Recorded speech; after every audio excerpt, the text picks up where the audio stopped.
nuliūdot, kad poilsio dienos kaip ir netekot? Kas žinom be naujienų. Reikia prisitaikyti. Sąlygos tokios pačios tik mums, tik lenkams. Aišku, netekom rytoj rytinės treniruotės. Ir gal ko turim šiandien dvi padaryti. Ne, nėra kada liūdėti. Reikia dirbti viskas. Ta poilsio diena mums niekada į naudą neišeina.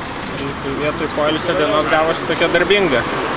Čia pavaikščiam labiau, dėl to tonusų palaikyti. Kaip pats pasiruošimas rungtynėms dabar? Kaip ir įprasta.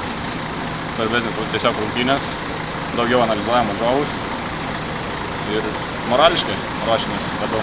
Šiaip pasiruošėt, išanalizavot visą Lenkų žaidimą? Esam pasiruošę. Dabar laukiam, su nekantrumu laukiam kovos. Norim gerai sužaisti. Prieš treniruotę buvo vaizdo peržiūra, dabar visus derinius aptarinėjom. Gal po atidėtų rungtynių gal bus ir net dar labiau motyvuoti ir tokie įniršę? Gali būt, bet, sakant, nesam išlepinti tų sąlygų, kaip ir visiems. Dar gal geriau bus, jeigu rytoj gerai sužaisim, po to turėsim atsistatymą didesnį.